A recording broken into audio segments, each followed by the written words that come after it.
আজি ৰাতিপুৱা প্ৰায় ৮ মান বজাত আমাৰ গুৰেশ্বৰৰ মাজমজিয়াত এখন পিলপিলি বাগৰি পৰে আৰু বাগৰি পৰাৰ লগে লগে ড্ৰাইভাৰজন অসুস্থ হৈ পৰে।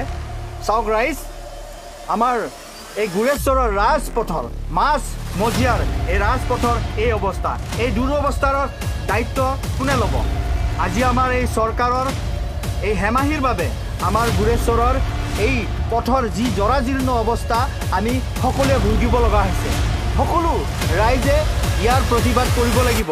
আমি সকলোৱে এক হৈ ওলাব লাগিব, কাৰণ এই ৰাজপথৰ কাৰণে, নালা নৰ্দমাৰ কাৰণে আজি আমাৰ যি জৰাজীৰ্ণ অৱস্থা, আমি যাতায়াতৰ গুৰেশ্বৰবাসী ৰাইজে যি আমি এই পৰিৱেশত জীয়াই থাকিব লগা হৈছে, সেইকাৰণে আজি আমাৰ য'তেই ত'তেই এই ৰাস্তাবোৰত ইমান গাঁত হৈছে, সেইকাৰণে গাড়ীবোৰো ভালদৰে চলাচল কৰিব পৰা নাই। ইয়াৰ দায়িত্ব কোনে ল'ব আৰু কোনে বুজিব এই জনসাধাৰণৰ এই অৱস্থাৰ কথা?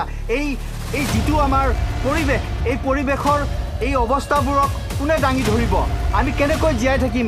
ৰাস্তা পথ যদি ভাল নহয়, গাড়ী চলাচল যদি ভালমতে কৰিব নোৱাৰে, তেতিয়াহ'লে আমি কেনেকৈ জীয়াই থাকিম?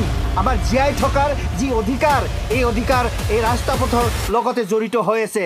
শ্ৰদ্ধাৰ ৰাইজ, আমি এইকাৰণে এইখিনি ভিডিঅ'ক আমি ৰাইজৰ আগত অৱগত কৰাইছোঁ, দেখুৱাইছোঁ যে আমাৰ চৰকাৰৰ দৃষ্টিগোচৰ হওক যে তেখেতসকলে আমাৰ এই গুৰেশ্বৰৰ ৰাজপথৰ যি অৱস্থা, এই জৰাজীৰ্ণ অৱস্থাৰ ভাল পথটোক ভাল কৰে, তাৰ বাবে আমাৰ অনুৰোধ থাকিল।